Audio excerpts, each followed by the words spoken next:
montre intelligente VO. Et la société Péris, partenaire du rugby languedocien, vous présente Série Rugby.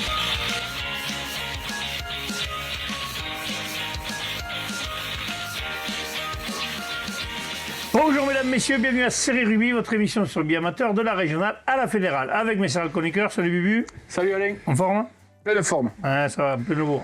Salut Michel. Salut Alex. En forme? Le roi du micro, Michel. On vous la raconte pas parce que si on vous la raconte, vous êtes tous morts de rire, on pourra pas arriver à faire l'émission. C'est l'histoire de mauvais trous en fait. Ah ouais.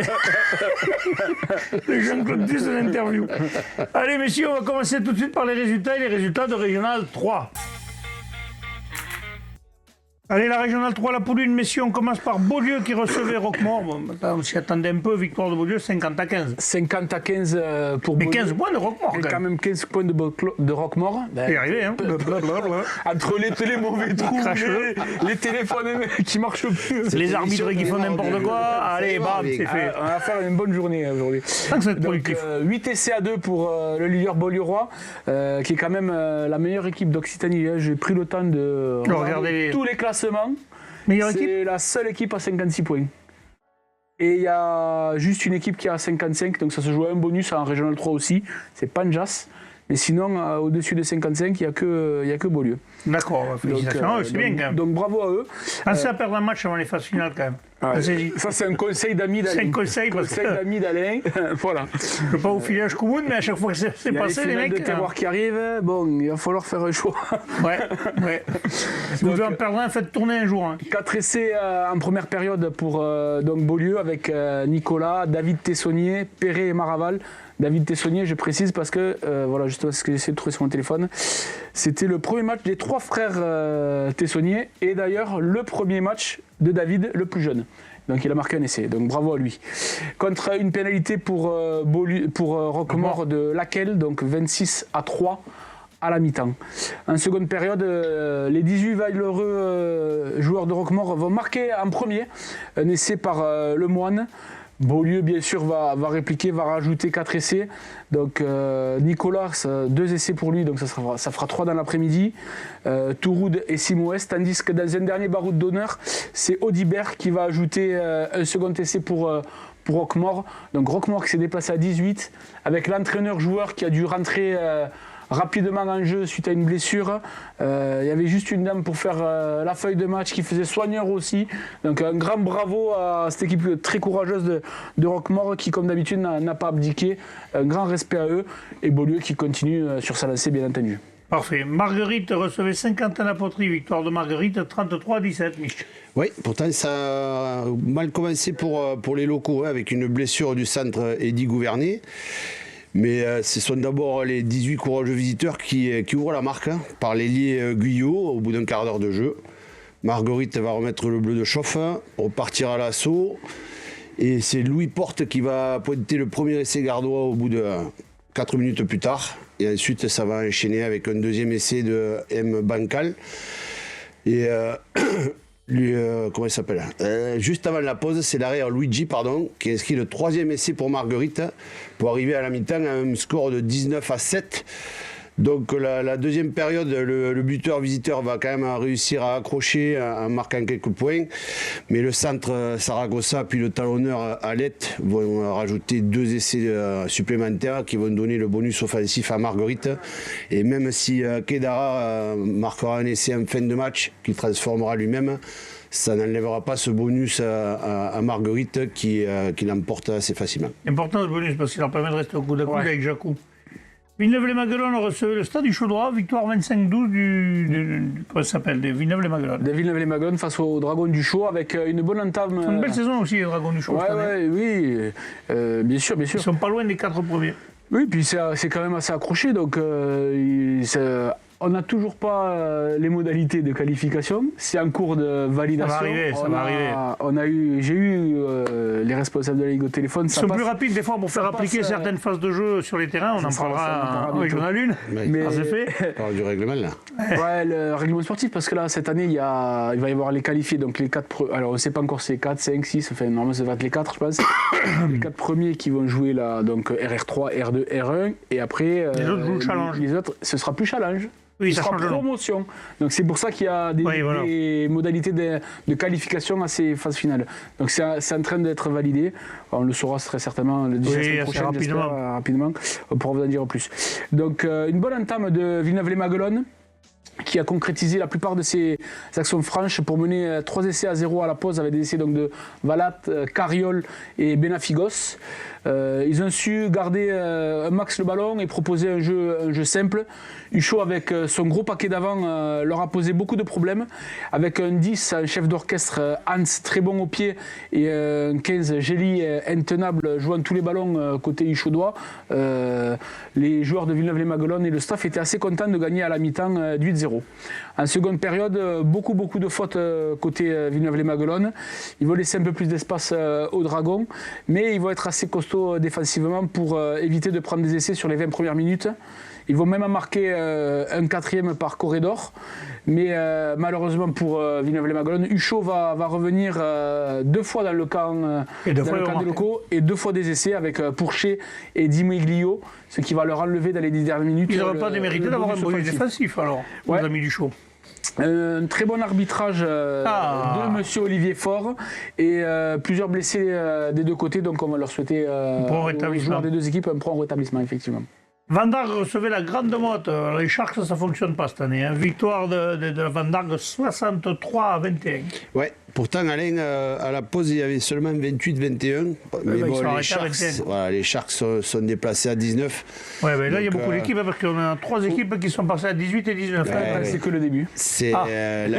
C'est que le D'accord. début. Et vraiment, dans toutes les poules, dans tous les niveaux. il y Mais a- ça n'a pas changé. En fait, le rugby, il y a 30 ans en arrière, quand on arrivait au mois de janvier, on se gelait les miches. Donc les mecs ne s'entraînaient pas et n'allaient pas jouer. Mais bon, il y avait des équipes où il y avait 45-50 personnes. Donc tu arrivais à avoir 22 mecs. Et peut-être que, enfin, je sais Tout pas, est mais 30 peut-être maintenant, que c'est cette plus compliqué. période-là, on pourrait faire une pause et Ne pas jouer, tout simplement. Obliger à, enfin, ceux qui Et veulent jouer au jouer, on printemps. fait du 7, on fait autre chose et on Et on reprend au printemps. Enfin, au printemps peut-être pas, mais Au printemps. d'ici Et un reprendre au mois de quoi, février. tu vois, je sais pas, Mitch. Ben, en tous les cas, c'est sûr que cette période, Parce qu'à chaque c'est fois, la ça même reprend chose. le 7 février. que tout quoi. Et ça On fait reprend le chier, 7 quoi. février, Tout le monde est après les dans vacances. Ouais. Il y a beaucoup d'équipes qui sont dans le dur, et là notamment, ben, voilà, une de plus, c'est Sharks qui était Ceux qui veulent 19. jouer, il faut du 7. je sais Du pas, coup, Alain, mais, il y avait 4 essais à 3 à la mi-temps, donc 28-21, donc tu vois, le match se tenait. Désolé. Puis après, sur la deuxième période, voilà, la fraîcheur physique. Le banc aussi. Voilà, Van Darg a commencé à dérouler, ils ont marqué 5 essais supplémentaires. Donc on notera quand même le doublé du talonneur, Régis Ribeiro, et les 29 points d'Oustric, qui a marqué 3 essais, plus toutes les transformations. Il n'y a pas eu de pénalité dans ce match. En tout cas, ils n'ont peut-être pas passé, mais sur la feuille de match, il n'y a que des essais. Ben ouais, Et des c'est bien. transformations. Bravo. Et enfin, Jacou qui reçoit le stade Montfauconnet, victoire de Jacou, 45-24 aussi, il tourne fort. Hein. Ouais, la 13 de Jacou, 7 essais à Ils ont 3. 2 défaites, c'est le leader. Ouais, les deux contre Beaulieu, effectivement. 7 essais à 3, donc ils avaient déjà creusé les. Si j'étais l'écart, porteur de Schkoumoun, je dirais faites gaffe, Beaulieu, de ne pas vous retrouver face à eux. Parce que quand tu perds 2 fois le championnat en général, quand tu te retrouves en phase finale, ça s'inverse. Conseil. Attention, écoutez tonton Alain. Michel, c'est pas. C'est des choses qui arrivent. C'est la vérité, ça c'est souvent vu. Hein. On a vu souvent des équipes qui avaient fait 30 points en 2 matchs. Ils disent allez, c'est bon, on les joue en demi, hop là. Et là, poil loup. Voilà, et c'est vrai, c'est vrai. Non, non, mais c'est malheureusement pour eux, je leur souhaite pas, mais attention. Donc on en revient au match. Donc la 13 de Jacou qui avait inscrit 3 essais en 13 minutes. Jolet dès la première minute, Canavat à la 4e et Kirby à la 13e pour mener 19-0. Ils vont même ajouter un 4e essai à la 25e par Ponce avant que Montfaucon réagisse avec un essai de pénalité. Juste avant la mi-temps, Jacou enfonce le clou avec un 5e essai pour mener 33-7 à la pause. Oui, En il a seconde- gagné. Hein. En seconde période, après un carton bleu pour Jacou, c'est Gong qui va inscrire le 6e essai des protégés du président Mille avant que Gaillet lui réponde. Puis Ravard qui va ajouter le dernier essai, le 7e essai Jacoumar. Mais les valeureux joueurs de Montfaucon vont quand même inscrire 2 essais de plus dans le dernier quart d'heure par Oisey et Massiou. Score au final 45-24 dans une rencontre où il y aura eu quand même 11 essais. C'est beau, hein. Ouais, Bon, franchement, cette équipe du de Montfaucon qui se crée là, c'est quand même Sept une essais des à belles 4, surprises. sept Hein. essais à 4, ouais. On passe à la poule 2, messieurs. Attendez, déjà que mon ordinateur soit revenu. Voilà, poule 2. Le stade Bessanet recevait Metz. Metz, pareil, saison, c'est dur. Victoire du stade Bessanet, 53-12. Le troisième mi-temps ensemble, j'ai vu des photos passer. Ouais. Ils ont bringué. Ils sont à côté là. À journée un peu. 8 essais à 2 pour la bande d'Amaké. Et même si c'est l'inoxydable Samir Ben Khaled, côté mésois, qui va ouvrir la marque rapidement par un essai pour les visiteurs, les coéquipiers de Valérien Roch vont vite remettre de l'ordre en inscrivant 4 essais dans la première période. Donc Roch, Kouda, Ibanez et l'arrière Giner, pour arriver à la pause sur le score de 29-5. Même entame de deuxième période, c'est d'abord les visiteurs qui vont inscrire le premier essai de la deuxième mi-temps par Maradei. Giner va lui répondre rapidement pour signer son doublé, imité quelques minutes plus tard par Villegas qui va marquer 2 lui aussi, et enfin par Valérien Roch pour clore la marque, score final 53-12.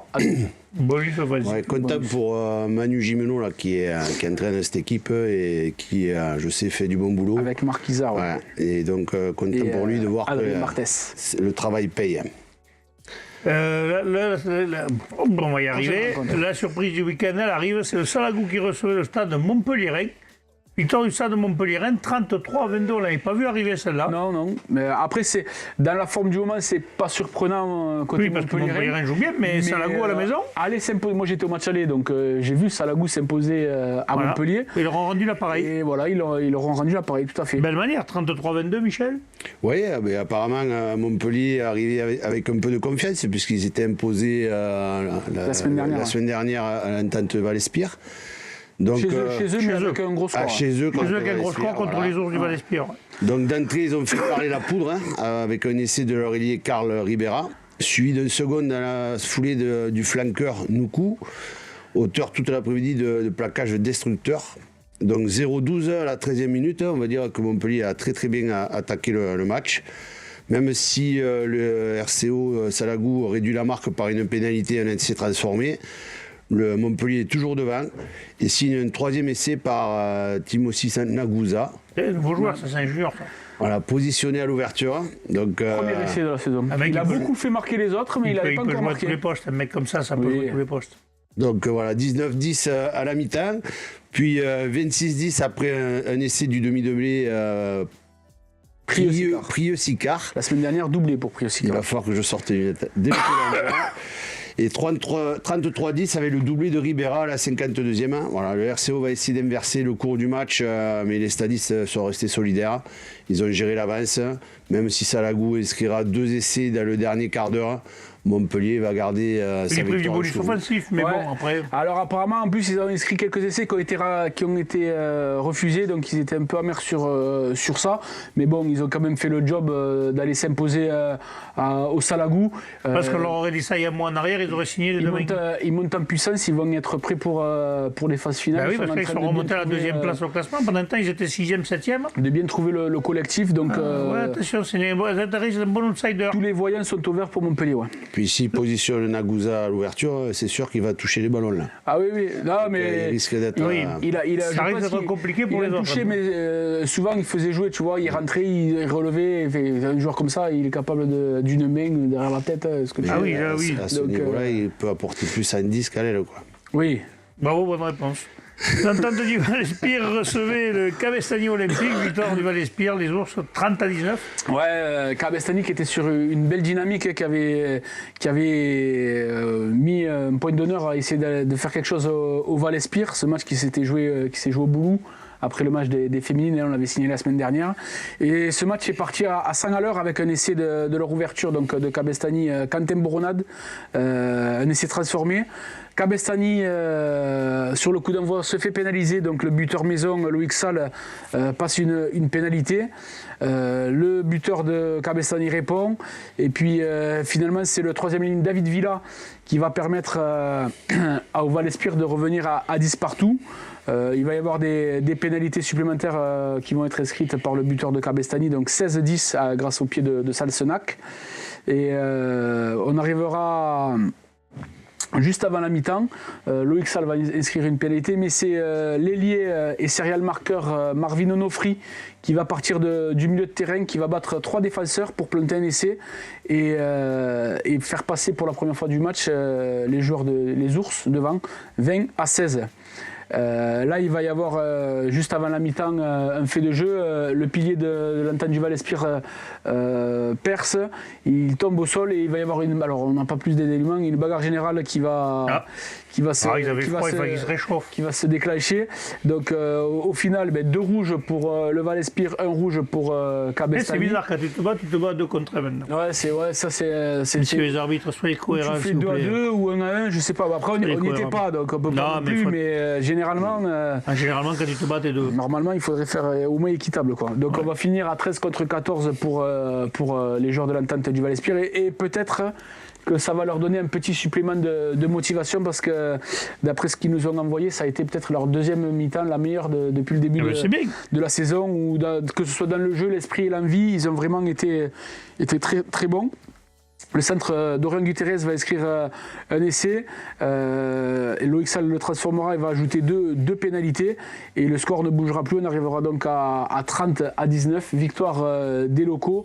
Même si voilà, ces cartons-là, ça gâche un peu la fête. Mais il va falloir quand même compter jusqu'au bout avec l'entente du Val-Espire qui s'est bien repris après son match, comme on disait la semaine dernière. Le championnat est ultra serré. Du 2e au 5e, il n'y a que 3 points d'écart. Donc ça va être très serré. La preuve, le bassin Sud-Mirepoix qui recevait Marseillan. Victoire du bassin 51-7. Par contre, il n'y a pas de bonus 51-7 Si, j'ai oublié. T'as oublié de marquer. Donc, bonus offensif. Et donc le bassin se rejoint justement le Val-Espire à hauteur de points. Ouais. Donc c'est très très serré. Victoire 51-7 quand même. Marseillan n'a pas trop existé là. Ça aurait fait beaucoup de pénalités s'il y avait eu de bonus. Ouais, après, ça peut arriver. C'est un arbitre qui a mangé son sifflet qui fait que siffler. Mais ça aurait été moche pour les supporters. Ça a été un match un peu à l'ancienne, assez âpre, donc avec là aussi quelques biscottes. Quelques points de rencontre chauds. Quelques chiffonnades. Voilà. Après, Marseillan se déplaçait à 20 avec 2 joueurs blessés sur la feuille. Donc, il y a eu beaucoup de cartons. Il y a eu 4 cartons jaunes. Un petit peu le même problème. 2 de chaque côté et 2 rouges en rouge. Donc ça a chacaillé à l'ancienne. On va pas dire que le comité a besoin d'argent déjà, mais il y a beaucoup de rouge, je trouve. En ce moment, il y en a. Ces cartons de rouge, ils doivent faire ces 3e mi-temps et ces cartons de rouge. On va pas dire ça, mais bon, c'est vrai que. Le bassin était quand même supérieur dans le jeu, il n'y a rien à dire. Mais toutes les équipes qui sont déplacées ce week-end à 18, 19 ou 20, on sait tous que c'est compliqué. Il y en a vraiment, vraiment beaucoup. À moins vraiment d'être très fort et d'avoir vraiment des blessés et que ton équipe, même à 20, elle est bonne, mais c'est rare qu'en général, quand tu te déplaces en incomplet. Écoute, là, dans le commentaire, ils disent que l'arbitre a quand même été bon. Il a été bon. C'était un jeune homme, il a été bon malgré. Alors il a été bon, voilà. Ben voilà, non mais attends. Il a fait quelques erreurs, mais des deux côtés. Alors attention, l'erreur est humaine et personne n'est parfait. Nous les premiers. Thomas Condoré, c'était l'arbitre de Nous les premiers, mais moi ce que je dis c'est la cohérence. On ne parle pas de perfection, c'est la cohérence. On le voit en top 14, il y a des arbitres des fois pas cohérents. C'est bien, en plus c'est un jeune, donc c'est bien de l'encourager. Ouais, au contraire, même continue. Et ça n'a pas dû être facile pour lui, justement, si c'était un match quand au milieu de 30 Mongoliennes, des fois c'est pas facile. C'est pas méchant quand je dis ça. Oui. Voilà. Mais il est bien, parce que j'ai mis les guillemets. Mon téléphone il va vibrer. Là. Mais il va vibrer dessus. On passe à la poule 3, messieurs. Vinassan recevait le Toch Corbière et victoire, mais juste à la prairie, 36-31. 36-31. Toch a failli faire le coup, là. Et ça a été accroché jusqu'au bout, parce qu'il a fallu attendre la dernière minute pour Vinassan inscrire l'essai, non seulement de la gagne, mais en plus du bonus offensif. Donc tout bonus pour... Eh bien, c'est bonus offensif d'un côté, bonus défensif de l'autre. En sachant qu'à la mi-temps, il y avait 16 partout. C'était vraiment... Tant qu'ils ne changent pas, c'est vrai qu'ils ne font pas comme en Coupe d'Europe, où c'est d'un ridicule. Double bonus, triple bonus, ça devient débile. Non, mais... Ne parlons pas de Coupe d'Europe parce que vu les scores et... Mais c'est pour ça que je dis ça, c'est débile. Comment tu peux faire un bonus offensif et un bonus défensif en même temps? C'est illogique complètement. Ils ont encore refaire le championnat du manoir parce que les Anglais et tout, les pauvres, ils en prennent comme au bout. Là. Ouais, puis c'est vrai que l'Afrique du Sud, en plus, en Coupe d'Europe, c'est fabuleux. Rien que ça, tu vois. Déjà, quand tu dis le mot Afrique du Sud en Europe, c'est déjà, il y a un problème dans l'énoncé. Revenons au rugby. 16-16 à la mi-temps du côté de Vinassan, après 2 essais de Guillon et Brota contre un essai de Lopez pour Toch Corbière. En deuxième mi-temps, ça va Chassé croisé. Merci Alain. Merci beaucoup. Je ne cherchais pas, je n'arrivais pas à le trouver. Et c'est finalement un dernier essai de Brunel à la 79e qui va délivrer les pantigues chers à notre ami Bruno et qui vont s'imposer donc 36-31 qui confortent avec ce bonus offensif leur place de leader. Ah ouais, plus que jamais. Lioran recevait Cerdan Capcir. Victoire 35-3, là aussi bonus offensif. Ouais, pourtant les Catalans ont privé un petit peu les Lioranais de ballon en début de match, mais dès qu'ils ont mis la main dessus, ils ont commencé à envoyer un petit peu et Flamand a commencé à transpercer un peu la défense pour donner le premier essai à Ruiz. Lioran a vraiment imposé du rythme avec un essai de Cabrol par la suite, même si Capcir a essayé de revenir dans le match. Ils ont un peu balbutié le rugby et la Rainette en a profité pour engendrer encore des coups de pied de pénalité et marquer aussi un essai de pénalité.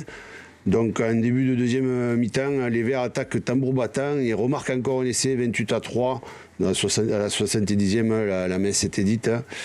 Et il y aura encore un essai du capitaine Guéraud. Une victoire logique des locaux. Voilà, les Catalans ont fait ce qu'ils ont pu, mais pour ce match-là, Lioran était vraiment au-dessus. Ils sont venus, alors attends, les Catalans du RAC, ils sont quand même venus à 18 en comptant un blessé qui était venu pour faire le nombre. Hein. Donc vraiment bravo à eux. On a dit ce week-end, c'était pas un week-end où les joueurs... De s'être déplacés, c'était déjà compliqué. Il va y avoir le tournoi de destination, ça va être encore mieux, parce que comme les mecs vont voir les matchs, ils ne seront pas dans leurs équipes non plus. Il leur manquait leur buteur, Guillaume Roux, le troisième ligne de centre qui est buteur, qui n'était pas, et du coup ils ont été un peu aussi en déficit au pied en première période. Et compliqué. À signaler que le match là a été très bien arbitré par M. Géniès, et dans un très bon état d'esprit. Voilà, ça fait du bien. Union catalane, Olympique Minervois, victoire 28-12 de l'Union catalane. Ouais, l'Union catalane qui attaque de la plus belle des façons cette année 2025 face à un concurrent direct. Il mène déjà 21-0 à la mi-temps avec notamment un essai de Nomico et un essai de Garcia. Puis en seconde période, c'est aux alentours de l'heure de jeu que les joueurs de l'Olympique Minervois vont réagir, qui vont réussir à inscrire 2 essais pour recoller un petit peu au score. Mais l'Union catalane va resserrer les rangs et c'est finalement encore une fois Maxime Nomico qui va transpercer la ligne, enfin qui va inscrire un essai. Et pour cette victoire 28-12. Parfait messieurs, on passe à la poule 4. Alors on va y arriver. Ers Pyrénées-Qatar recevait Villeneuve-la-Comtale, victoire 85-7. Je pense que c'est anecdotique, pas besoin d'en dire plus, bonus offensif. Castelnau-Bastille recevait Limoux, victoire de Limoux à l'extérieur, 23-30. Ouais, on a quelques infos. Ouais, on a quelques infos. Bonus def pour Castelnau, mais belle victoire de Limoux à l'extérieur, importante. Limoux qui devait se reprendre un petit peu. Là, ils avaient... Et encore, seulement je ne pas un bonus, parce que du coup, ils sont premiers ex-aequo, ils sont 3 équipes premiers ex-aequo. Ouais, alors, ils ont fait une bonne entame avec 2 essais transformés dans les 10 premières minutes, les joueurs de Limoux. C'est la poule la plus serrée, celle-là. Ils ont été quand même pas mal pénalisés sur des montées défensives un peu rapide qui a permis au buteur de Castelnau-Bastille de meubler la marque. Geoffrey Méné va lui aussi inscrire des pénalités qui font du bien, 3 pénalités notamment. Ils vont marquer un second essai en seconde période, mais malheureusement ils vont perdre le bonus offensif dans les dernières minutes. Une victoire importante pour Limoux qui remet la tête à l'endroit après le no-match de la semaine dernière. Parfait. Prat recevait Ville-Nouvelle, victoire de Ville-Nouvelle 46-15. Je connaissais 36-15, mais pas 46-15. Et la Barguilière recevait le Haut-Saint-Castillon, victoire de la Barguilière, bonus offensif. Là, on avait 26-6. C'était les 4 premiers qui recevaient. Les 4 derniers, ouais, mais enfin bon. Qui jouaient les 4 derniers. D'ailleurs, les 4 premiers se retrouvent aux 4 premières places et se tiennent en même point. Donc c'est la poule la plus serrée. Il n'y a pas eu de surprise. Non. Là, il n'y a pas eu de surprise. On passe à la Régionale 2. Régional 2, poule 1, premier match, Saint-Gilles-Pixelou recevait l'Entente des 3 clochers. Victoire de Saint-Gilles-Pixelou, 31-15. 31-15, c'était assez accroché en première période. Il y avait, attends, je me trompe, il y avait 13-10 à la mi-temps. D'accord, oui, là c'était serré. Après, par contre, c'est une mi-temps qui s'est jouée à 14 contre 14. Hein. Dès la 10e minute de jeu, il y a eu un petit orage de grêle apparemment. Il y en a eu plein ce week-end partout. Ouais, et donc ils ont joué à 14 contre 14. Et finalement, c'est en deuxième période que les joueurs de Saint-Gilles-Pixénou vont faire la différence. Avec d'abord 2 pénalités assez rapides de leur buteur Gastal, puis un essai de l'ailier Bouquet pour prendre 16 points d'avance. Florent Dufort, côté entente des 3 clochers, va réduire la marque, mais Bouquet va inscrire son second essai personnel et Saint-Gilles va tenir jusqu'au bout, victoire 15. 15, sans bonus non plus des deux côtés. Bagnols-Marcoul recevait Montadi, victoire de Bagnols-Marcoul 15-10. Oui, Montadi qui a pas réussi à développer son jeu, hein, qui a été pris par une défense. Ils avaient l'occasion de se détacher parce que, on le verra après, mais Portiran 19 va perdre à la maison. Ils avaient l'occasion vraiment de faire un trou en gagnant là-bas. Mais bon, comme quoi, tu ne gagnes pas comme ça, Bagnols-Marcoul. Non, Bagnols-Marcoul qui a été très agressif en défense et bien organisé et qui du coup a empêché cette équipe de Montadi de jouer dans l'avancée. Donc même s'ils ont fait quelques mauls bien construits de leur côté, ils encaissent 2 essais sur des erreurs défensives. Et même en étant à une supériorité numérique. Il y a eu un carton rouge pour un plaquage un peu haut à l'épaule d'une deuxième ligne, je pense. De Montréal ? Non, de Bagnols ? De Bagnols, oui. Montréal, même en supériorité numérique, n'a pas réussi à trouver la faille. J'espère que c'est pas trop grave, ouais. Allez, ils n'ont jamais été en position de l'emporter. Ouais, ils n'ont pas dominé les débats, quoi. Non, bravo à Bagnols-Marcoul qui montre qu'il faut compter avec eux. Et cette poule, toutes les équipes se valent. Après, on en parle beaucoup, mais je regarde le classement 2 secondes, je vous coupe 2 secondes, mais l'entente des 3 clochers est dernier, mais on sait tous qu'aller gagner à Saint-Chinian, jamais facile. Aller gagner à Maniol, c'est pas facile. Aller gagner à Saint-Gilles, ça l'est pas. Attends, donc cette poule, elle est vraiment hyper serrée, quoi. Le deuxième, c'est Port-Iragne, Serre-Villeneuve, 29. Oui, après, le troisième. Le huitième, il a 22 points, 7 points. Oui, il a que 4 points de retard sur le troisième. C'est beaucoup et c'est pas beaucoup à la fois. Non. Et même l'entente des 3 clochers qui a 17 points, il n'est pas non plus encore complètement distancé. Bien sûr. Les phases finales, avant qu'elles y aillent, il va falloir tout s'accrocher parce qu'il peut y avoir du chamboulement. Hein. C'est ça. On passe justement à Nissan-Colombier, tu viens de le dire, qui recevait Saint-Gilles. Et là aussi, Saint-Gilles va gagner à l'extérieur. Il y a eu 2 victoires à l'extérieur dans cette poule, mais on ne s'y attendait pas, celle-là. On ne s'y attendait pas, on va pas se mentir. Saint-Gilles, parce que Saint-Gilles, ils avaient été un terrain un peu vite, regarde à l'arrivée. On va pas se mentir, on pensait que ça allait être compliqué pour Nissan, mais on pensait qu'il resterait maître quand même chez eux. Quoi. Et les Saint-Gillois nous ont déjoué les pronostics, comme d'ailleurs Bagnols au match d'avant. Voilà. Bagnols d'ailleurs, s'il reste sur 3 pronostics des jeux à la suite. Eh ben, on va continuer à vous donner perdant. Voilà, il faut continuer à donner perdant, les mecs ils vont être contents. Ils se regardent, en plus il faut leur entraîneur, ils se regardent, ils nous prennent pour les tocards, gagnons maintenant. Mais bravo les mecs, c'est fait pour ça les pronostics, c'est pas ce qui va se passer. Bon, je suis pas Nostradamus, donc lui il se trompait déjà ce con. Donc le match Nissan-Saint-Gilles, donc le match qui démarre plutôt à l'avantage des locaux, Nissan-Colombier qui assiège le camp des Gardois, qui va bien résister. Saint-Gilles va même ouvrir la marque avec une pénalité de Loré, et c'est Nissan qui finalement va inscrire le premier essai par Falias, transformé par Liranzo 7-3. Ensuite le jeu va s'équilibrer, il y aura un jaune de chaque côté pour que les 2 équipes soient à égalité, 14 contre 14. Et c'est à la 31e minute que Saint-Gilles va inscrire son premier essai. Maxime Ferrer va percer, gagner son duel face à l'arrière de Nissan-Colombier et marquer un essai au milieu des poteaux, 10-7 pour Saint-Gilles. Nissan va réagir avec un essai de leur deuxième ligne Brown, transformé par Liranzo, 14-10. Mais Saint-Gilles ne se laisse pas faire, revient dans le camp de Nissan et à la mi-temps, juste avant la mi-temps, pénalité de Loré, 14-13 pour Nissan à la mi-temps, 14-13.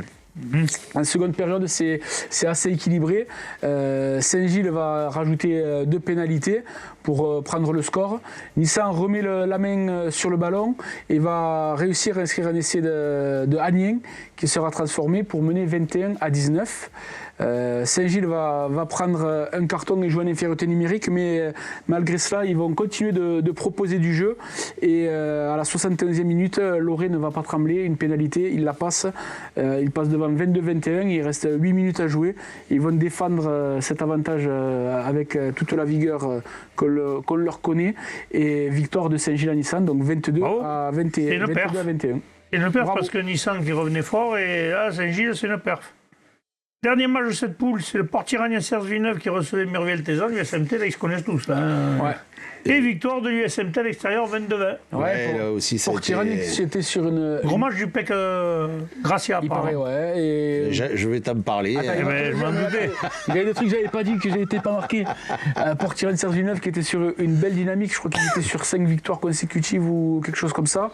Et là, c'était à la maison. On sait en plus que Murviel-Tézan, cette année, a beaucoup de blessés. Et là encore, ils en ont encore 2 autres, je crois, aujourd'hui. Ouais, 3 même. Il y en a 3. 2 là, et je crois que c'est passé en B, peut-être le Ouais, troisième. mais ils ont 2 ou 3 joueurs de plus sur le carreau encore. Michel va te le dire. Vas-y, Michel, envoie la Je solution. t'ai pas tout marqué, Michel, c'est pour ça. Je vais y aller parce que je vois Je savais que pas vous tout avez- marquer. Un avion à prendre. vous avez presque tout dit déjà. J'en ai de un partout, avion à sinon, prendre. le filage, il fait 3 km après. Là, c'est fini l'avion, j'ai donné déjà. Donc oui, alors en fait, cette rencontre, elle démarre pas très bien pour Murviel parce que justement, vous parlez de blessés, ils ont perdu leur demi de mêlée, Elliot Martin, une fracture à la clavicule. Ah oui. Donc sur cette entame de match, c'est un petit chassé-croisé entre Quentin Gracia et Mage qui ça marque chacun des pénalités de leur côté. Et en fin de première mi-temps, c'est Murviel qui mène 9-6. Et à la 50e, Cers marque le premier essai par Vives qui sera transformé. Donc ils prennent le score 13-9. Gracia va répondre par un essai qui cette fois-ci ne transformera pas, mais du coup Murviel va repasser devant 14-13. Et Cers va marquer un essai par Creton à la 58e et passer devant 20-14. Je pense que les Cersois pensaient avoir fait le plus dur. Mais voilà, il y a eu, le match s'est arrêté pendant une grosse demi-heure parce que là aussi il y a eu encore une autre blessure assez importante de Damien Saïset. Une Ah mince, le Ouais. fils à, le petit-fils ou le fils à... Exactement. Saïset, d'accord. A priori une luxation complète de la hanche avec arrachement osseux. Enfin voilà, il s'est pas loupé. Ouais, il Oui, la rester saison est alité, finie pour ouais, lui. il va rester Donc on alité, sait ouais. que quand ces choses-là arrivent On va lui sur souhaiter un prompt rétablissement. ouais, Même ouais. Elliot et Akekas aussi. tous les joueurs qui se sont blessés ce week-end. Oui, bien sûr. Mais c'est vrai que quand tu as des blessures comme ça, c'est pas un poignet cassé, quoi. C'est des grosses blessures, quoi. à signaler que le match s'est déroulé dans bon état d'esprit. un très bon état d'esprit. Hein. Donc c'est vraiment un effet de jeu. Bon, mais une coupure de demi-heure comme ça, on sait très bien que casse c'est le truc. un deuxième match qui recommence. Et là, les Murviellois ont repris le match de meilleure façon que les Cers Port-Tirani Villeroy. Cerceau Port-Tirani, pas dire que ça. Villeroy. Et du coup, c'est Lucas Coquille qui va marquer un essai en bord de touche et qui ne sera pas transformé. Donc Murviel revient à 20-19. Et en fin de match, après le travail des avants sur 8 ou 9 temps de jeu, Cers se met à la faute pour un plaquage haut. Et Quentin Gracia, encore lui, Faut pas lui en donner autant. la pénalité de la gagne, 35 mètres face au bar. Et forcément, il ne l'a pas loupé. Et il a permis à son équipe de prendre l'emporter. la victoire chez les... C'est un gros coup parce qu'aller gagner à Port-Tirani Serge Villeneuve, c'est un Bah, très celle-là gros aussi, coup. on l'avait pas. Là, on l'avait Là, vous l'avez pas vu venir. pronostiqué, celle-là. Non. Et du coup, ça a resserré le classement partout, là. Hein. Ouais. Et qu'il y a que Montadi qui a pris que 4 petits points d'avance et 7 points sur le troisième. Mais sinon, les autres, là, de la 3e à la 8e place, il n'y a que 4 points. Donc, Ouais, elle va pour être serrée, savoir, cette poule. comment ça va se terminer, il faut être fort là parce que vraiment, 22-20 surtout. T'as un copain Mais qui est- c'est intéressant. Ouais. Ah oui, c'est intéressant. On passe à la poule 2, messieurs. Alaric recevait Canet. Et Canet est allé l'emporter à Alaric 25-18. Ouais, 25-18 dans un match où Alaric, ça n'est très compliqué. ouais, Alaric compliqué. Il y a eu 2 mi-temps. La première mi-temps complètement à l'avantage de l'Alaric, qui a eu quasiment le ballon tout le match, qui ont marqué 2 essais assez logiques par Lema et Robert, mais qui va oublier 11 points au pied, qui permet à Canet Oui, ça fait beaucoup, ça. de tourner à la mi-temps à 15-9 grâce à la botte de Barrieras, assez miraculeusement, hein, c'est ce qu'ils nous ont eux-mêmes dit. En seconde période, changement de physionomie, Canet qui remet la main sur le ballon, qui retrouve un peu son rugby et sans s'affoler, toujours grâce à la botte de Titou Barrieras, qui aura inscrit 20 points en tout sur la rencontre. Et 20 sur un essai 25, c'est pas mal, c'est bon et un score. essai de Chaumont, ils vont réussir à passer devant, et notamment encore 2 échecs au pied côté Alaric. Donc Canet s'impose 25-18, retrouve la victoire, mais l'Alaric peut nourrir beaucoup de regrets sur ce match. Quand ça veut pas, ça veut pas, malheureusement. Grand philosophe, quand ça veut pas, ça veut pas. Quand ça veut pas, ça veut pas. Ouais. Cono. Allez, C'est l'Olympique pas parce numéro que 1. c'était ton anniversaire hier que. Je vois pas de quoi tu parles. 58 ans. Hors taxe. L'Olympique Olonzac, j'allais dire Olympique Olonzac, moi tu vois, Olonzac recevait qu'autre chose, victoire de Olonzac, il y a une photo 54 à 12. Ouais, 8 essais à 2 hein, pour. On dit les héroltés ou les Audois parce que j'ai toujours un problème avec c'est le no man's Olonzac, land. quoi. C'est le no man's land. Parce Un que coup ils c'est sont les seuls héroltés, un coup Audois ils sont qui sont dans l'Hérault, quand même, mais Madame bon. Bruno, il te le dira. Ça dépend quand ça les arrache, ils sont dans les roues. Ou ça dépend aussi quand on les prend, parce qu'il y a des fois, il y a vous êtes là-bas, ah, vous êtes avec nous. Ah, donc les pauvres, ils sont un peu là où on leur met. Bon, à Tanag, ils ont attaqué très fort ce match en marquant 3 essais transformés en 19 minutes. Donc voilà, les Catalans ont essayé de colmater un peu les brèches. L'arrière Hans a inscrit un essai pour diminuer l'écart. Mais Olonzac n'a pas baissé d'intensité, a continué à accélérer. Et voilà, et donc après ça a enchaîné les essais. Et voilà, le score lourd, 54 à 12. Oui, ça fait mal. La Côte-Rocheuse qui est un peu... saison difficile. Saison très difficile. Le Cabardès recevait Ouian Cuxac-Salel. Ouais, C'est un classique de cette régionale 2 et Ouian Cuxac-Salel a s'imposé 29-18. ouais, ils ont pris leur revanche du match aller. Oui, nous y étions d'ailleurs au match aller. Voilà, donc les joueurs en plus, le Cabardès était assez diminué par des blessures, des absences. Et du coup, ils avaient fait monter pas mal de jeunes. Et face à cette belle équipe d'Ouian Cuxac-Salel, même s'ils ont mis tout leur cœur, ça n'aura pas suffi. L'AOCS a attaqué fort avec un essai, une pénalité rapide et un essai de Tesser pour mener rapidement 10-0 au bout de 10 minutes. Mais quand même, les joueurs du Cabardès ont fait preuve de caractère. Ils vont revenir avec un essai de leur pilier, Nouy. Nouy, pardon. Mais Matteux va répondre avec un nouvel essai pour la OCS et à la mi-temps, il y aura 18-13 pour les visiteurs. En seconde période, avec les points au pied et un troisième essai donc pour Roujas, le score va enfler pour les visiteurs. Et Marc Chandot, justement, à Nouy, qui va inscrire son doublé à la 78e pour réduire la marque. Excusez-moi. On a perdu. Je me suis trompé, ça arrive. Allez, tchac, ça c'est Parce que fait. Nouy a écrit un doublé. Voilà, il a écrit un deuxième essai en première période. Voilà. Ça, j'avais dit oui. C'est bien. Ah, c'est pour ça que tu avais dit. Je lis un peu ce que tu écris. Ah, mais... Après, il dit que je Ça, lis mais pas. c'est Après, il dit que je lis pas. Mais des fois, je dis des conneries, mais C'est comme. pour ça que je comprends. Mais en fait, c'est parce que des fois, je fais du second degré aussi. Je sais le faire. C'est surprenant. Ça choque des fois, mais Là, on je sais n'était faire. pas pris là. Non, là, on était vraiment pas prêts. Ouais. Il est con. Préviens-nous la prochaine fois. Ouais, j'y pense. Putain. Vas-y, c'est tout, t'as fini? C'est bon, j'ai fini. Tu m'as coupé les jambes. J'ai coupé le truc là. Et en fin dernier match, le foyer Covernet recevait l'entente de la tête, victoire de l'entente de la tête qui tourne fort, 41-19, sans bonus aussi là? Parce qu'il n'y a pas marqué bonus, moi. Je pense qu'il y a bonus parce qu'il y a 3 essais à 5. Ah, donc 5 il n'y a essais pas à bonus. 3, oui, exact. 5 Ah, où il y essais a à 41 3. points, donc il y a un paquet de pénalités alors. C'est ça. Ou de drop. Ouais, des pénalités transformées par Caselas. Les deux. Ben, on va signaler les marqueurs d'essai du coup. Ben oui. Pour les 3 essais du foyer laïque, c'est Sigismo, Lanson et Nafouti. Et pour l'entente, c'est Vidal qui met un doublé. Caselas, qui est entre autres de marquer les coups de pied, a aussi marqué un essai.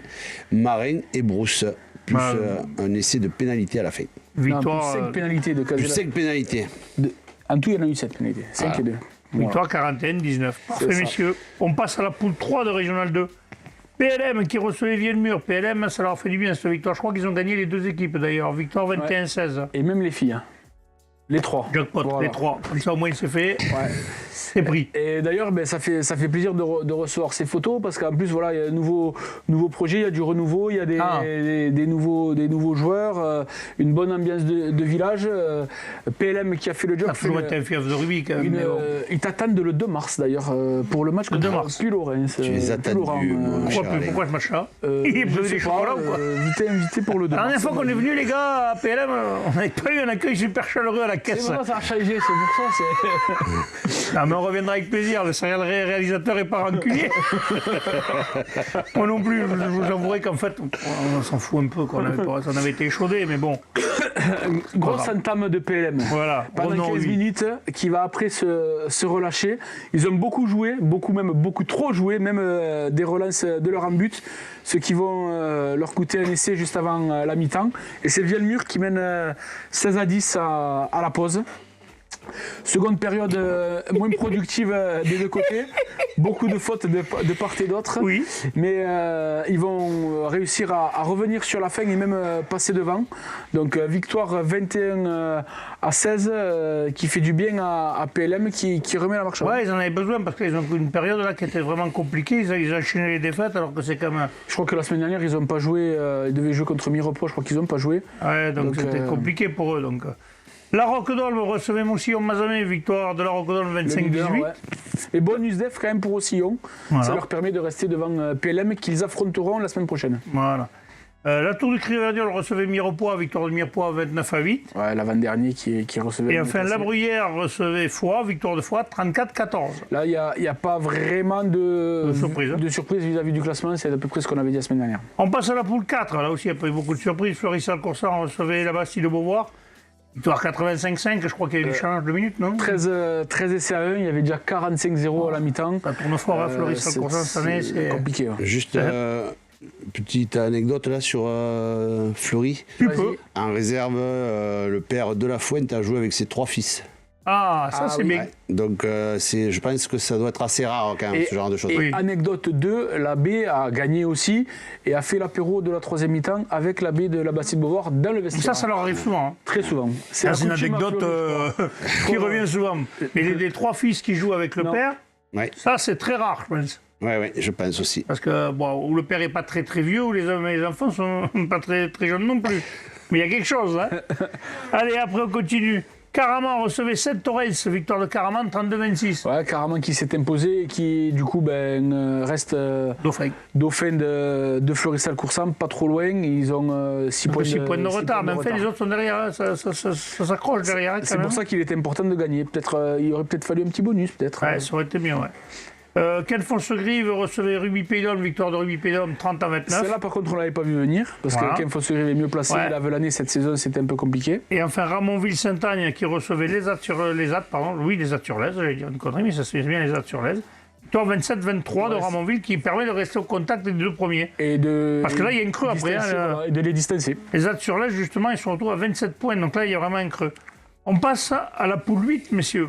Mais on passe de la 3 à la 8, j'ai pas vu de la 4 à la c'est que 8. des équipes qu'on ne connaît pas. On se regarde, hein. Séverac recevait Cap-de-Nac, victoire de Séverac 16-13. 16-13, ouais, avec un bon derby avéronné entre deux équipes mal classées. Séverac va bien démarrer la rencontre avec une pénalité de son buteur à la 6e minute de jeu. Mais ça va réveiller Cap-de-Nac qui va inscrire 2 essais coup sur coup par Delac et Lacassagne, mais qui ne seront pas transformés. Donc à la demi-heure de jeu, on est à 10 à 3. À partir de là, Séverac-le-Château va reprendre le jeu à son compte et finir par marquer un essai par son demi de mêlée Erwan Loubetti, qui sera cette fois-ci transformé pour qu'on fasse un petit 10 à 10 à la pause. En seconde période, Séverac va repartir à l'attaque, dominer, mais tomber sur une défense très agressive de Cap-de-Nac. Lafont va louper 3 pénalités, mais finira par en passer une à la 60e. Cap-de-Nac égalise dans la foulée, 13-13. Il reste un quart d'heure de jeu. Le pack de Séverac qui va dominer les débats, mais qui ne va pas réussir à franchir la ligne. Et Cap-de-Nac va résister, mais se mettre beaucoup à la faute. Et finalement, Lucas Lafont va passer la pénalité de la gagne à 5 minutes du terme. Et la victoire après sera contenue, assurée pour les Rouges et Blancs. Une victoire très importante pour Séverac qui va peut-être leur permettre de se relancer pour la fin de saison. Oui, parce qu'ils sont avant-dernier, ça serait bien qu'ils se relancent. C'est la relance du bout du monde. Mais Ils sont à 9 points quand même, hein. Bubu, je veux pas être méchant, mais... Et le but, c'est de ne pas finir 9. Oui, pas finir dernier, c'est sûr. Oui, t'as raison. Mais là, c'est un concurrent direct, il fallait gagner. Normalement, c'est 9-10 qui descendent, donc si tu finis 8, tu descends pas. En principe. Mais Si la après, règle ne change pas. à voir. Rougier recevait Carmo, le match ne s'est pas joué, on sait pourquoi. Bon, à mon avis, neigé. Voilà. Je sais pas, non, je sais Ouais, pas. ouais, bah, c'est à vrai. Camarès, Oh, mais enfin, il a neigé ce week-end un peu partout. Quand même, hein. Il est tombé de la neige ou J'ai pas eu d'infos. C'était pas le week-end le plus sympa en extérieur. Le stade de Morsois a battu Mande-Lozère 26-19, Michel. Ouais, mais justement, Bonus def pour les Mandes quand même. le stade Morsois, du coup. leader de ce coup. Ouais. Et tu sais où c'est, toi, qui es spécialiste en géographie? Alors, c'est par là-bas. C'est dans le Cantal. C'est dans le Cantal, voilà, parce que là, Là où le fromage il est bon. ils ont joué sur un terrain gelé, du coup. Ouais. Alors, je sais pas si le fromage est très bon, je confirme. Ah si, le mais Cantal, c'est bon le Cantal. là, le terrain était Tu n'aimes pas le gelé. Cantal, toi? Et du coup, quand on allait jouer à Aurillac, on ramenait toujours Belle des des miches, Aurillac, provisions. hein. Donc pour en revenir au match, donc la réserve qui a essayé de dégeler un petit peu le match avant la première, la réserve de Mende qui s'est inclinée 16-14. Et ensuite, quand les deux premières ont commencé à jouer, c'est Jérôme Darry qui a marqué les premiers points pour le stade Morsois. Non, pour Mende. C'est Jérôme Darry, c'est le buteur de Mende. Très bien. Donc c'est Mende qui a ouvert le score. C'est ça. Très bien. C'est pour ça que je te. T'as vu comment je t'ai coupé avant que tu. Ouais, t'as bien fait, fallait pas attendre. T'as bien fait. Et surtout que moi, quand je commence à faire. Après, il a lancé comme un frelon, lui. Je la finis jusqu'au bout. Ouais, je comprends. Donc Darry l'affaire a faut marqué faire bien, Michel. les première trois pénalité. premiers points pour Mende. Mais les locaux ont réagi très vite, donc forcément. Et voilà. Et Allez, mieux. en marquant une pénalité, puis un essai à la 22e minute, non transformé, ce qui donne, mon cher Alain, Je suis pas content. 8-3 pour les 8-3. locaux. Il faut que tu suives un peu. Je suis, mais des fois, j'ai du mal comment on fait les cons. Il va y avoir un terreau à la fin. Donc juste avant la mi-temps, chaque équipe a inscrit 3 points supplémentaires. Donc ça fait 11-6. 11-6, très bien. C'était dur, hein, calcul mental. Après la reprise, Châtaigneraie creuse l'écart avec une pénalité, un nouvel essai, donc 19-6 pour le stade Morsois. Je l'ai dit, encore. Voilà. Donc Mende subit sans trouver vraiment de solution offensive. Une pénalité de Jérôme Darry réduit l'écart 19-9. Mais les locaux frappent encore avec un essai de pénalité et passe à 26-9. Voilà. Donc là, Mende pense vraiment rentrer sans rien dans les bagages. Comme il est dans le bouchon de la brecouille. Mais voilà, ils ont quand même bien réagi, un peu trop tardivement. Et il faut un bonus def quand même. Et c'est à ce moment-là que Gauthier Guillaume marque un essai transformé par Darry, évidemment. Et avant que le buteur rajoute une dernière pénalité, ce qui va faire 26-19. Et comme tu l'as très bien dit, Mende va quand même décrocher un bonus défensif qui était mal barré et un peu de frustration de leur côté, puisque s'ils avaient entamé leur match comme ils l'ont fini, peut-être ils auraient pu... Il y a peut-être quelque chose de mieux à faire. Voilà. En plus, ils n'ont pas cherché le leader, il y a peut-être quelque chose à faire. Donc, ils ont fait trembler quand même le leader. Le leader devait pas être si serein que ça, quand même. Et Île-sur-Tarn recevait Viviez, victoire d'Île-sur-Tarn 66-13. Là, il n'y a pas eu trop de trucs. Hein, donc, on peut passer directement maintenant, messieurs, à la Régionale 1. Allez, Régionale 1, les résultats du week-end. Sigean pour la Nouvelle recevait Mias, victoire, mais d'une courte tête, 17-15. 17-15, un match de haut de tableau qui a tenu quand même Là aussi, des cartons rouges. toutes ses promesses, des cartons rouges. Un des peu cartons sévère. jaunes. Il y a eu beaucoup de. Pour une rencontre qui s'est déroulée dans En un. B et en 1, apparemment. Ouais, d'ailleurs, le directeur de la performance de l'AB, qui joue également, a été obligé de sortir. Parce que l'entraîneur de l'AB de Mias a pris un carton rouge. Et du coup, qui ont fait sortir? Pourquoi il l'a pris? Parce qu'il a fait une remarque à l'arbitre, apparemment, qui a été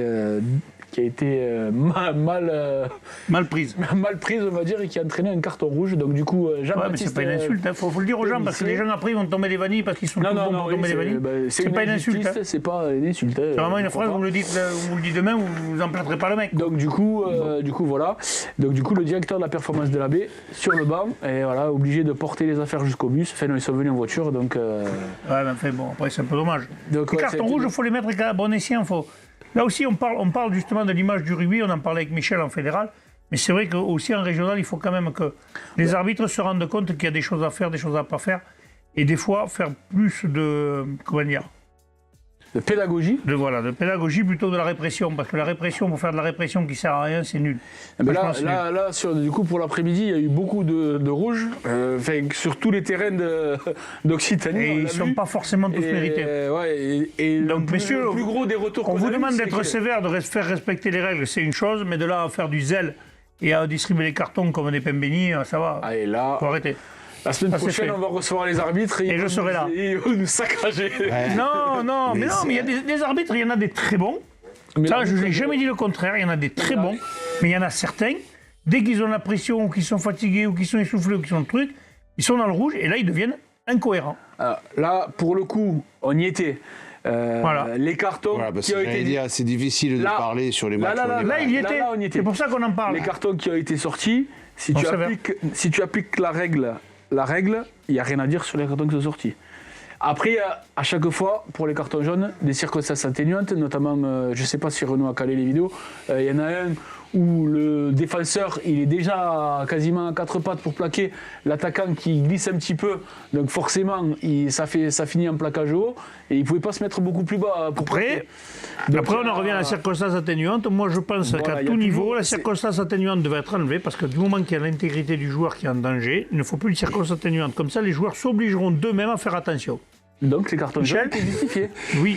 Non, le premier carton rouge n'est pas justifié. La réflexion qui a été faite à Le l'arbitre premier, oui, ça ce n'est que pas tu- justifiée. Non, moi, je te parle pas de Et là, ça. tu es un club d'un mec qui n'a rien fait et tu pénalises un club financièrement. S'il n'y a pas, il ne s'est pas justifié, il ne doit pas y avoir carton rouge. Que tu lui mettes un jaune ou que tu lui dis, monsieur, tu fais une amende à la limite en disant, voilà, vous n'avez pas le droit de parler, tu mets une amende. Mais finalement, il faut qu'elle soit justifiée. Là, ce n'est pas le cas. La réflexion n'est pas justifiée. Voilà, vous le saurez, un jour ou l'autre, ça sortira, vous entendrez le mot qui a été fait. Mais à tous les niveaux, c'est pareil. Moi, je pense que, d'ailleurs, souvent, ils le disent sur Canal ou d'autres, il faut arrêter, je fais mon monologue, ça y est, je suis parti. Parce Mais que, après, voilà, finalement, Script, c'est pas une si mauvaise position. il faut pas tout mélanger. Et là, tu ouvres un débat sur L'intégrité et la protection du joueur. sur les plaquages dangereux. Qui sont tout seuls sur le terrain. Et Et moi, je franchement, pense que l'arbitre, quand il est tout seul et que les plaquages sont dangereux, le rouge, il n'y a pas hésité, je suis d'accord. C'était jaune, c'était Non, mais même que c'est rouge. Un mec qui se. Il faut arrêter avec le. Circonstance atténuante. Ouais, on le sait, on a joué au rugby, quand tu veux avoir un peu de vis, la circonstance atténuante, tu la trouves facile. Hein. Ouais, bon. Ah, il y en a qui en ont. mais c'est pas évident pour les arbitres. Pour les arbitres, de c'est pas voir. facile. Et si je peux me permettre, Alain, Permets-toi. chez les jeunes, on a beaucoup de sanctions sur des plaquages hauts qui tiennent pas vraiment compte du fait que les jeunes débutent, qui en plus c'est plus une carence technique qu'une volonté de faire mal. Voilà. Et le règlement dit qu'il faut sanctionner. Pour les habitués, est-ce qu'ils s'habituent voilà. à faire autre chose? Mais du coup, ça hache quand même des fois un peu le jeu et c'est un peu difficile. Oui, mais si pour après, les quand jeunes ils de vont s'exprimer. devenir un senior, ils ne font plus ces fautes parce qu'ils savent qu'ils prennent un rouge, ça aura servi. Mais si tout le monde savait bien plaquer au bassin, On jouerait pas au rugby. ça se En saurait régional. depuis longtemps. Donc forcément, il y aura toujours Donc, beaucoup de pénalités. Revenons sur ce match. Voilà. Si Jean Après, qui c'est, bat Mias qui était leader de cette poule avant ce match. Alors on repart. Alors finalement, sur le Script, match. c'est pas totalement une mauvaise situation. Je dirais que ce serait plutôt des rencontres. Voilà. Donc le match avait bien commencé pour les Miassois après une interception du talonneur Lecor qui va se faire la malle sur 70 mètres. Il va être rattrapé par la défense audoise, mais le ballon qui va être éjecté en bout de ligne et c'est Amrani qui va inscrire le premier essai de la rencontre. Après il y aura une réaction de Sijan pour la nouvelle qui va, grâce à son capitaine, on le verra, je ne sais pas si Renaud les a calés déjà ou pas, qui va récupérer le ballon, le troisième ligne, qui va attirer 3 défenseurs pour donner le ballon à son ailier, qui est à son ailier Combe d'ailleurs, qui va lui mettre les cannes et aller inscrire le premier essai de l'USP. Mias va jouer à 13. Après donc 2 cartons jaunes, un pour un plaquage haut, un plaquage dangereux et le second je me souviens plus de c'était sur le coup de pied de renvoi, il y a le joueur de Il est pris en l'air. voilà, il est pris en l'air. Donc 2 cartons jaunes, ils vont encaisser un essai. Combien à la mi-temps là? Attends, ils vont encaisser un essai. Laissez-moi refaire le film du match parce que j'y étais. Donc, Ouais, il n'est ils vont pas arrivé, encaisser un essai. Vous allez voir, Mais mesdames, ils messieurs, on va prennent faire une heure sur ce donc, match. Ils vont prendre que 4 points en infériorité numérique. Voilà. Il va y avoir là un carton rouge de chaque côté suite à un petit accrochage sans vrai. Il y a des faits répréhensibles qui méritent des cartons. Des jaunes, ça aurait pu suffire. C'était peut-être pas. Il n'y a pas eu de bagarre générale. Il n'y a pas eu. Ça s'est joué dans un très bon état d'esprit. Il y a eu juste une réaction. Voilà. Épidermique. Et à la mi-temps, on va tourner à 17-12 pour les joueurs de Sijan-Port-la-Nouvelle. Ah oui, d'accord, c'était serré quand même. C'était très serré, on a quand même vu un très bon match. Et en deuxième période, la défense va prendre le pas sur les attaques. Mias va inscrire quand même une pénalité pour revenir à 17-15. Et là, Ils ont fait trembler Sijan jusqu'au bout, quoi. Sijan va avoir des occasions, notamment une pénalité qui va atterrir sur la barre transversale, et il va avoir une action qui va être sauvée in extremis également.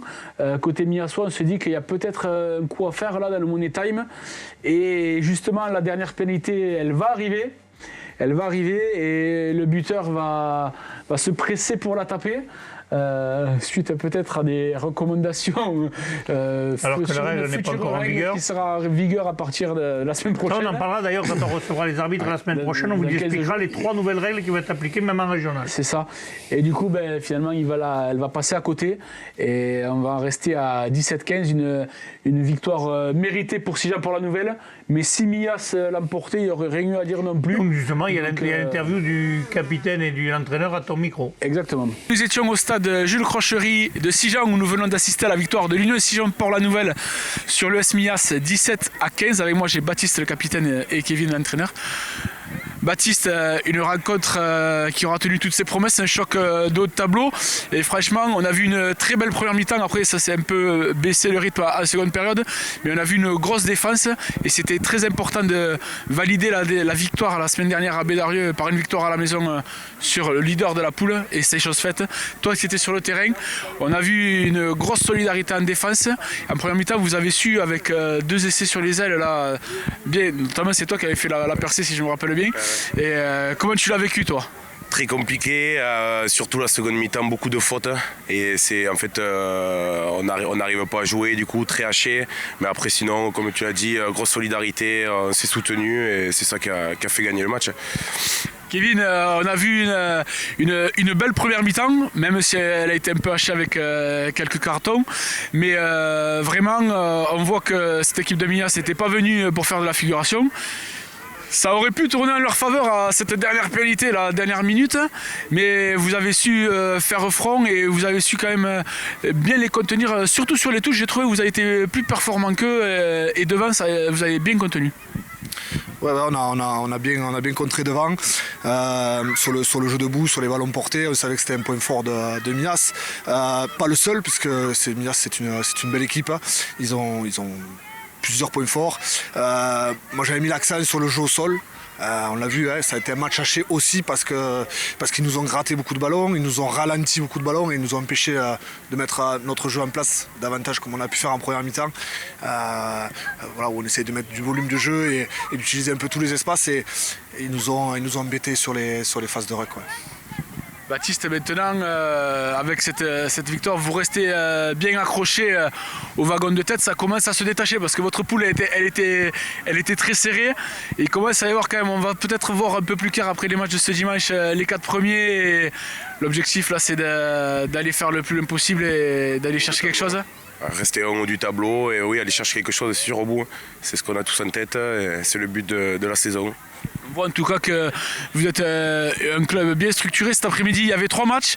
Les féminines, il me semble qu'ils se sont posés aussi. L'AB et vous. Donc 3 victoires, c'est tout bonus ce dimanche. Ouais, non, c'est une belle après-midi de rugby.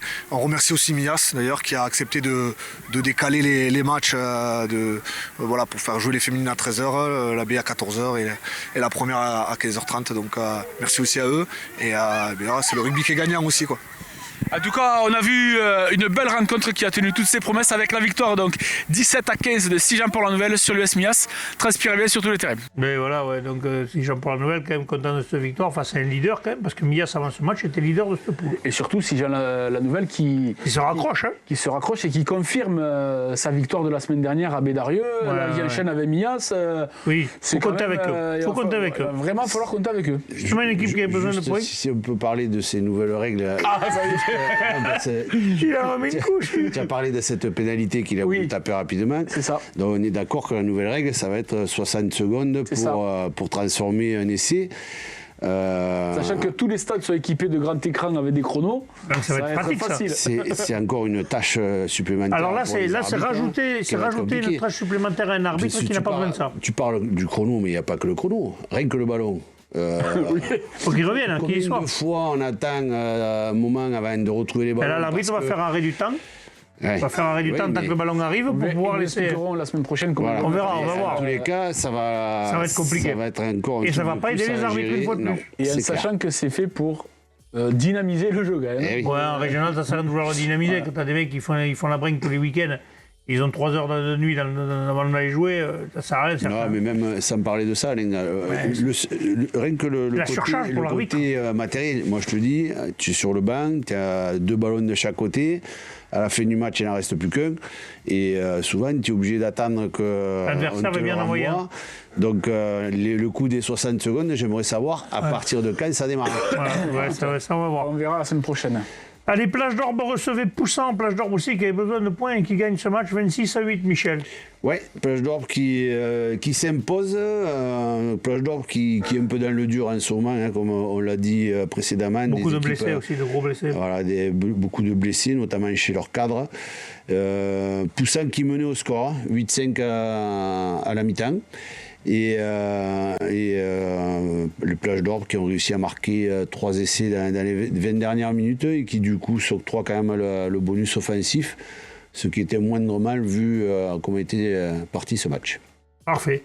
Revel recevait les Rives d'Orbe, victoire de Revel, 28-26. Ouais, les Rives qui pensaient avoir fait le plus dur, hein, ils menaient 19-0 à la pause après une belle première mi-temps bien maîtrisée, ponctuée par 3 essais de Blasi et un doublé pour le serial marqueur, l'arrière Anthony Dofundo. Mais au retour des vestiaires, la rentrée du banc revellois très athlétique va faire la différence, plus puissant devant. Ils vont pousser les Rives d'Orbe à la faute, ils vont grignoter petit à petit leur retard et ils vont inscrire 3 essais en 15 minutes pour recoller au Pas mal, score quand 17-19. Rudy Weisset va donner un peu d'air aux Rives avec un essai supplémentaire, mais Revel va s'accrocher jusqu'au bout et va profiter de l'indiscipline des Rives pour re-rentrer dans le bonus défensif, 23-26 à quelques minutes de la fin. Et ce qui devait arriver arriva. Dans les derniers instants, ils vont inscrire un essai dans le Money Time qui va crucifier les Rives. Et Revel qui va remporter une victoire méritée, qui aura su faire une meilleure seconde période que les Rives et s'impose 28-26. Ouais, un bonus def, mais bon, c'est... Les Rives, quand même assez diminuées avec plus d'une vingtaine de blessés et d'absents. On trouve qu'il y a vachement de blessés, Michel. Est-ce que ça vient de l'hygiène de vie ou est-ce que ça vient non, c'est une question, c'est pas pour de méchant ou pour me moquer. Est-ce que ça vient que les mecs sont plus en dilettantes qu'avant et moins... Non, ou est-ce que c'est plus rugueux qu'avant et des mecs du c'est coup... pas plus rugueux.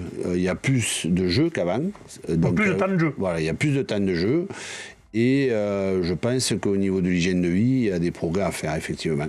Donc, c'est une question, c'est pas... c'est ceux qui sortent la veille des matchs, il en existe encore, mais ceux qui sortent l'avant-veille et l'avant-veille, et qui, quand ils sortent, se couchent très tard.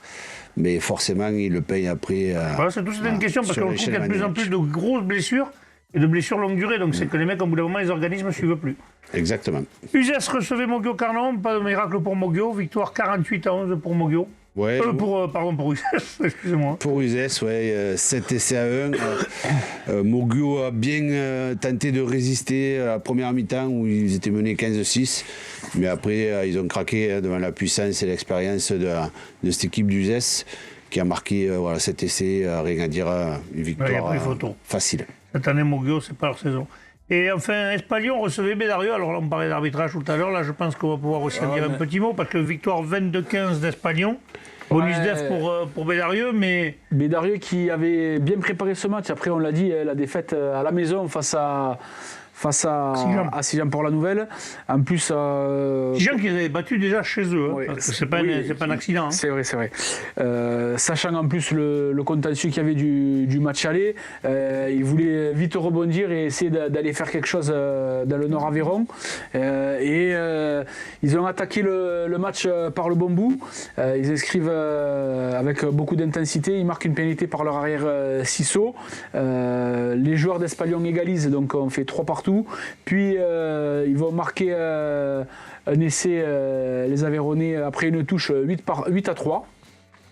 Bédarieux qui va quand même remettre la main sur le ballon, il va les pousser à la faute, avec notamment, on a vu des images, des molles qui font des avancées assez phénoménales. Il y a des molles de plus de 20 mètres qui sont écroulés, il n'y a pas de pénalité. Pas souvent récompensés. Ils arrivent quand même à mener les visiteurs, les Bédariciens, 9-8 à la mi-temps. Ils repartent tambour battant en seconde période. Ils vont inscrire 2 pénalités supplémentaires. À l'heure de jeu, ils sont devant. Hein. Ils mènent 15-8. Puis ils vont prendre un premier essai un peu casquette où ils contrent un ballon en touche, mais à la réception, ils font un petit en avant, s'entraînent une mêlée. Départ du 8 d'Espalion qui va inscrire l'essai pour revenir à 15 partout. Et puis sur une action où ils se mettent à la faute, voilà, ils sont mal replacés sur les extérieurs. Le 9 d'Espalion joue bien le coup. Ah ouais, très bien joué. Il passe au centre qui le retrouve à l'intérieur. 22 à 15. Il y a peut-être mieux à faire pour Bédarieux. Bédarieux qui ont eu des actions où ils ont eu des occasions où ils ne vont pas arriver à concrétiser. Plusieurs fois, ils vont emporter devant sur ces ballons portés. On a vu plusieurs vidéos de ça où on les voit emporter. Mais il y a une... Là aussi, c'est une règle, Michel, tu vas pas me dire que j'ai tort, je pense, parce que c'est la règle quand tu es dans la zone de marque qu'on appelle et qu'un groupé pénétrant arrive sur la ligne d'en but, s'il est écroulé, qu'est-ce que c'est la règle? On lance carton jaune et c'est de pénalité. Logiquement, oui. Voilà, là, il y a juste pénalité. Ça peut...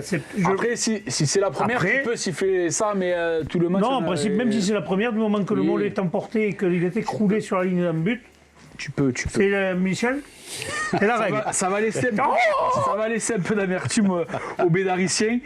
Michel, il n'a pas il se mouille pas. Et comme il est Bédaricien en plus, parce que monsieur il est Bédarieux, ils vont quand même revenir avec le bonus défensif. C'est bien, revenir avec le bonus défensif, c'est moindre mal. Moindre mal, on rappelle quand même qu'Espalion... Ils ont encore un déplacement périlleux le week-end prochain, mais on en parlera dans l'émission de vendredi. Et leader de la poule quand même, Espalion. Donc, oui, non, c'est pas une équipe, c'est pas des défensifs, c'est quand même pareil. Mais les 2 leaders, les 2 premiers, sont les 2 promus quand même.